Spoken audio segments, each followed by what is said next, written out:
Hello everybody and welcome back to the pYanodons playthrough. Fantastic Mr. Ghost. And I'm surrounded by animals. These things are finicky. Speaking of animals, last episode, I spun up these crazy little scrondrixes. And they are really cool.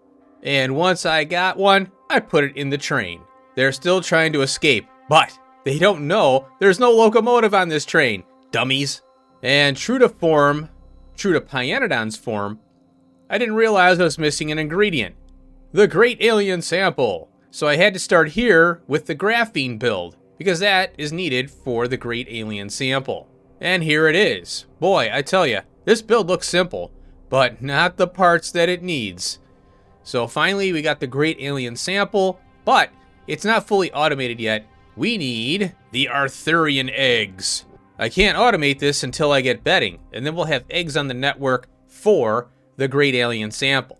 And then I built the iron-enriched moondrops in contemplation of getting the Arqads up and running. This build will sit here for a little while longer because we got a lot of work ahead of us, but I wanted to knock this out and get the moondrops back up and running.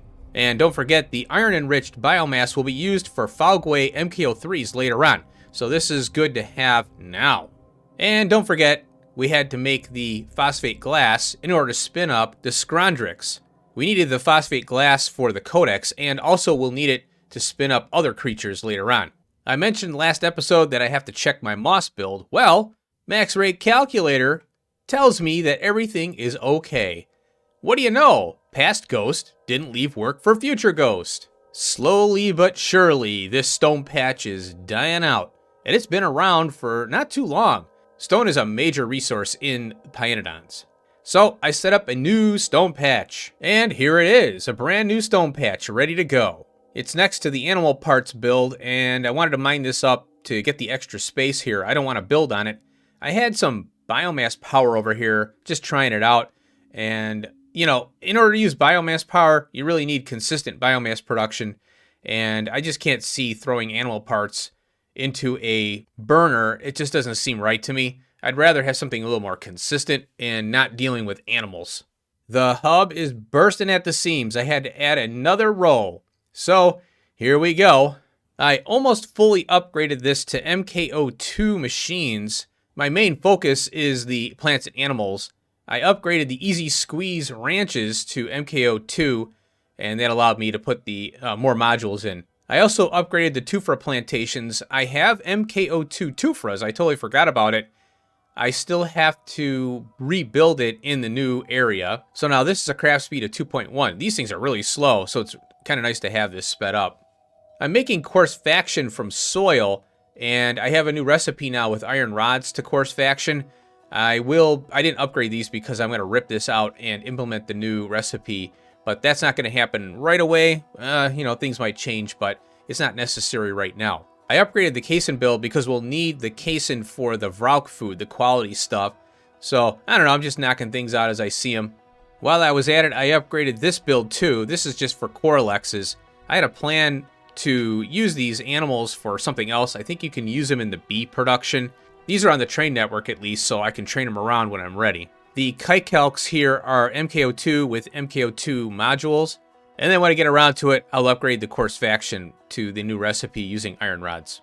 So back to where I started here. Now, you'll notice that I have all these things lined up over here. These machines are so big that it's just stressing me out having them all in the hub area. So I'm using this area to storyboard it out, and that way I can expand on recipes, get machines, collect all the stuff, because I need to know what I need to do, and it's very tough, clicking around clicking in this machine, going to FNEI, So I like to have things laid out so I can storyboard them. I'm a visual learner, so this helps me out. I have this reproductive complex set up for an Arthurian egg. As you can see, we need bedding for these guys. Boy, I tell you, these creatures, they're really pushing the limits here, man. I don't know what's next. They want drinks served to them and breakfast in bed. So we'll work on bedding today because that's going to be needed in a lot of creatures. And yield is really important at this point. We have all this new tech and these new recipes. If you don't implement them, your base is going to hurt. So that brings me to the next project I hope to get done today in this episode, and that is the Dingrit. And lo and behold, we need a caged Scrondrix for this. I guess these wolves creatures eat the Scrondrix. Poor thing. We need bedding and the Dingret food as well as Yotoi alloy seeds. Oh boy. Here's the Dingret pack building. I needed stone walls for this and concrete. I guess they got to be kept in pretty well contained. And we need the Dingret food here and the pup as well, which is from the breeding complex. And the food requires just about everything under the sun. The unique things here are Yotoi aloe fruit, the Tufra, and the guar gum, which is kind of weird. I don't know what we need guar gum for, but hey, whatever. So I'm collecting some machines here and storyboarding this out. And I don't know how many I'm going to need. I'll go into Hellmod and try and figure it out. But our main focus here is the Dingret spike. And the bees want the spike. Well, the Arqad MK02 bees need it to spin up. Alright, so our animals are demanding bedding, and the bedding they will get. So here's what I have. We got grod over here, and then we'll dry up the grod in a evaporator. We need the Yotoi aloe leaves. Taking our Yotoi leaves and dried grod, we had fiber and wood. And there's an extra recipe here I found. It's a little higher end. And we add formic acid to this, and we double our bedding output. So it's a no-brainer. Might as well implement it now. The only problem is it takes sulfuric acid. Like, I need more sulfuric acid consumption. But, like I said, coal bed gas will solve that problem once we get up and running with the base running research again. I'm trying to organize everything so I have priorities in place, and a recipe we'll have to spin up later is aerogel. And that's right around here. Aerogel is pretty crazy. It's got a lot of cool stuff. Now, I made some temporarily to spin up the Arthurian stuff. There is a filtration recipe I'll get into later, and it has all this stuff here. You need a sub-denier microfiber. So currently I'm using this filtration media recipe, and we get 3 filtration out of it. Adding the sub-denier darn near increases it by 100. Holy cow. And here's the sub-denier microfiber that we're going to make. And the aeroline, I think, or acroline, I think is what it's called. That's glycerol and oxygen, so that's not too bad. Last episode I mentioned the mining machines, and I was a little disappointed to find out that I need fuel rods for this. I forgot I need cobalt chromium alloy. So I had the graphene, and I just forgot, oh, I need this extra part, and here it is. So we need a fuel rod MK01. I haven't looked at the supercrystalline structure in a while, which I'll take a look at, you know, once I get the fuel rod. Which brings me to the Bodos. So I have a Bodos culture here, and you can see I have a module in it. I went and spun it up to see what's going on. And then I realized, wait a minute, what's this fuel flashing on here? What? These darn things are radioactive. They require a fuel rod of, you know, starting off with MK01, going all the way up to MK05. Holy cow. The other ingredients are pretty simple. I thought this was in the bag. So a fuel rod requires plutonium-239, a graphite rod, and lead container. The lead container is not too bad. I have all the materials. Yeah, I don't have lead antimony alloy on the train network, but I can put it on there just as easily. So way down south by the nuclear sample, I have the plutonium. And there it is. The problem is I need to run science to get this crap. And I don't have a recipe that, well, later on we get a recipe that's better. And I think that it'll be more consistent. But don't quote me on that. I'm not going to look at it right now because it's not even researched. So luckily I have some researches here that use chemical science. This is one. I want to run this one too. We get a new ride. It's a dinget that we can actually use like a car. And I'm assuming this thing is fast. So I want this. All right, without further ado, let's get farming.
Oh, we got the bedding, folks. Finally. Whew. Man, I tell ya, over 150 episodes and I finally got bedding for these creatures. You know, I can see why they're mad at me now. Ha ha! This build was pretty fun and it was confusing. But I had a lot of fun building this. So I decided to...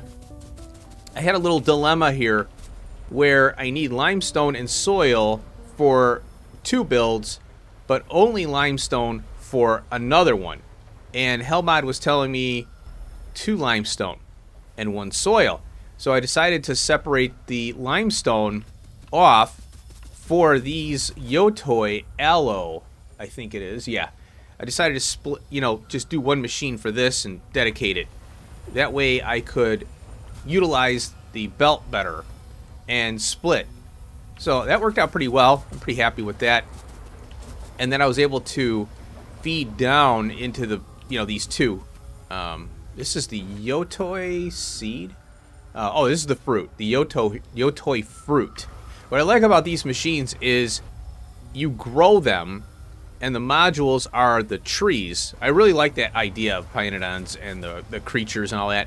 Like you need modules which are the mating, and the more modules you put in, that means you have more maters, more 2 females, for the MK02s.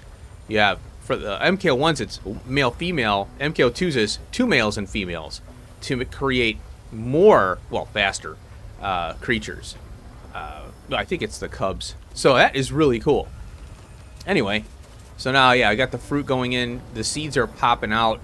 So the fruit is, you break it apart, get the, seeds. I'm surprised there's no, byproducts from this, like biomass. But, I ain't complaining. All right. And then we grow the plant. I think it is the Yotoi aloe.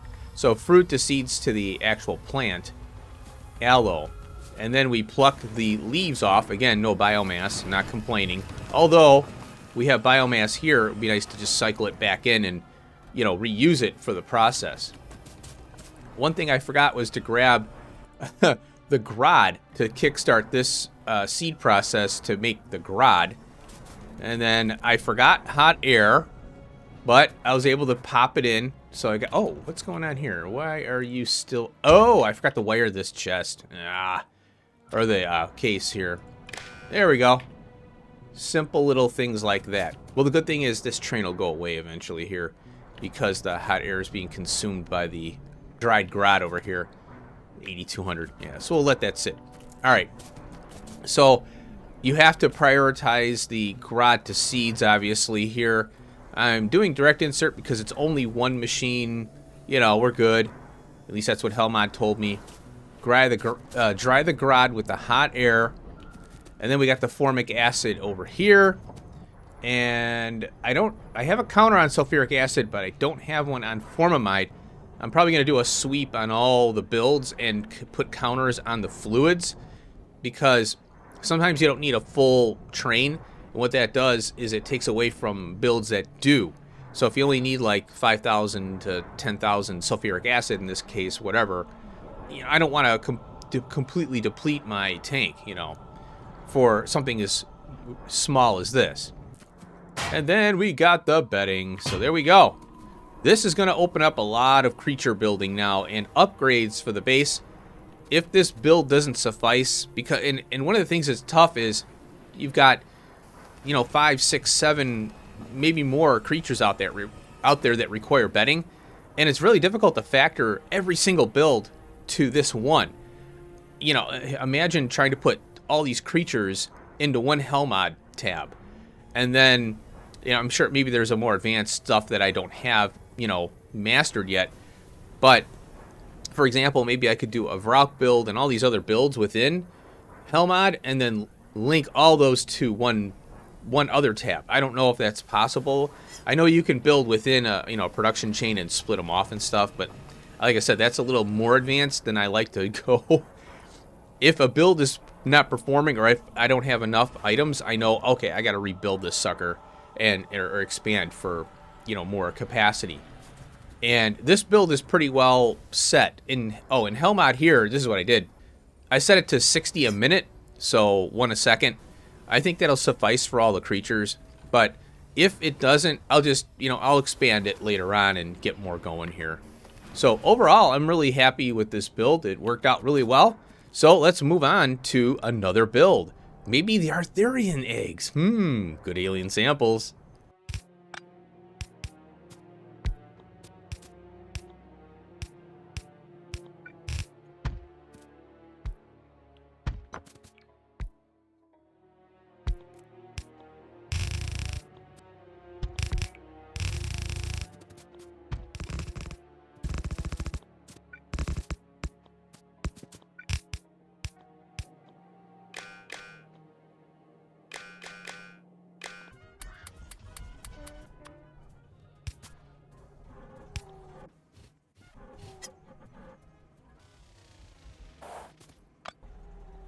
We gonna have Arthurian eggs. Oh no, and barrels. I forgot to filter. Oh, I forgot to filter these. Uh-oh, let me take care of that.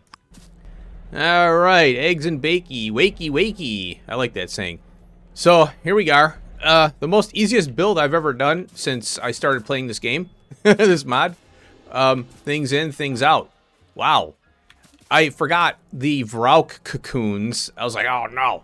And then I had to run over the bedding. I forgot to set the filters on the mini loaders. So I had to run back up there. It's just up to the next block. And here we are. We've got, finally, Arthurian eggs. And the only way you can get these is chemical science. So you have to have that amongst whatever else, to make all these things. So what I did is I came up to the Great Alien sample here. I plopped down an Arthurian breeding facility, one set up to that recipe. And then I used the max rate calculator, and I drug over the Great Alien sample and the breeding facility to get an idea of how many I needed, and it was more than one. I'm like, whoa, look at that. That's a great way to figure this out. So that worked nicely. That's why I have 2. So I came up with this water delivery design here, and it works for 2. Obviously, if you have more, you have to use belts, but I have an empty barrel inserter here. That's why I had to filter these. And it fills up with water, puts it in this case so that it's shared between the 2. So it saved me, a ton of belt and stuff. You still have to export and import the water, so it's the same amount of inserters, just no belt, which is awesome. All right. Now, I have this set to 50. That's 93. I think I didn't set this to... Yeah, I don't have the Arthurian eggs here, so let's go ahead and request those. And there we go. Eggs are on the way. Let's take a ride on the egg train. Bonk. Great. Alien samples are now automated. Woohoo! I'm back in the biohub now, and we're ready to press forward with our Arqad spin up. Yeah. Let's get these animals so that we can, take their body parts and make bees. I already collected all the materials here. We need to spin up the Dingrit. Now I need the wolf DNA samples. I'm spinning up 2 of the Dingrits, 1 for the breeder and 1 for the paddock. So the wolf DNA samples is what we need, and 2. And there we go. So once this is done, I'll set them up in the creature chamber. These little pups take 20 chemical science packs apiece. And here's the codex for the wolf DNA, and it has the glass, the phosphate glass that we spun up. I think it was last episode there. And of course, you need complex circuits as you go up higher with these creatures. You're gonna need the next level circuit. Boy, I tell you, I'm afraid to look at any creatures going forward, but the shock, you get over it, and then you move forward. All right, here we go. All right, folks, the wolves are probably done by now, but I wanted to cut the episode off here because it's going to get crazy long if I don't. And this next project here is the reason why. So we're looking at spinning up the Scondrixes in the production area in the base. And then there's a couple things that are going to happen here. One, the Scondrixes I'm going to offer to the base because I might need them for the level 2 spin-ups later on. Also, well, we don't need the actual animal for anything other than rendering and these Dingret wolves. So I do want to have them on the network so LTN can scoop them up, and we can bring them to the biohub for later use. I didn't look ahead to the level 3s or 4s, but sometimes you do need the level 1 to 2, 2 to 3, 3 to 4. But the animals seem to be an exception. There's a seaweed is an exception to where you need the level 1 for 2, 2 for 3, 3 for 4. So you always need every single one. And those are kind of a pain. But so you just kind of have to plan for it. So what I'm going to do is offer the Skondrixes to the network as the animal, and I'm going to render the Skondrixes because we're going to need the pelt for it, or that gland, and that's for the bees. Then the wolves are going to be rendered as well as offered as an animal. So we're rendering the wolves, offering the level 1 as well. So we're going to have 2 animals that are trained as well as their specific parts that we need. Now, this recipe for the Dingret has a pelt, and this is going to be a tricky one because we need the spike, and we also need, well, we don't need the pelt right now, but we will later, potentially. And I don't know, I kind of looked at it, and I'm like, well, it's so far ahead. So I'm going to stockpile the pelt, and we're going to biomass it, right? And, basically turn it into biomass. The spike, though, the Dingret spike, we do need now. So I have to, obviously we'll have to have... It's kind of tricky because when one case gets above a certain amount, in this case the pelt, I'm going to have to render, or I'm going to have to biomass it, chop it up. If one or the other, let's say the spike is low and the pelts are high, that's easy. Just, biomass the pelt. But eventually we're going to need both, but we just need the spike right now for the Arqad MK02s. So the plan is to just, stockpile the pelts for later use, and then I'll swing back around, and maybe a separate build is in order where one build is specifically for the pelt and one is for the spike. It's kind of not really space efficient. You can also use SR latches to kind of manage it. So I don't know. It's tricky managing, 2 or more items from the same process that you need. But Commodores can usually solve that stuff. All right, so that'll be it. We'll work on this next episode. I'm going to get all the machines ready. I'll hell mod it, whatever I got to do, and we'll get the numbers and get to work. So I want to thank you for watching. Hope you enjoyed the Arthurian eggs officially on the bus or on the network. And we have great alien samples. That was unexpected, and I'm really happy to get that now. See you in the next episode. Peace out.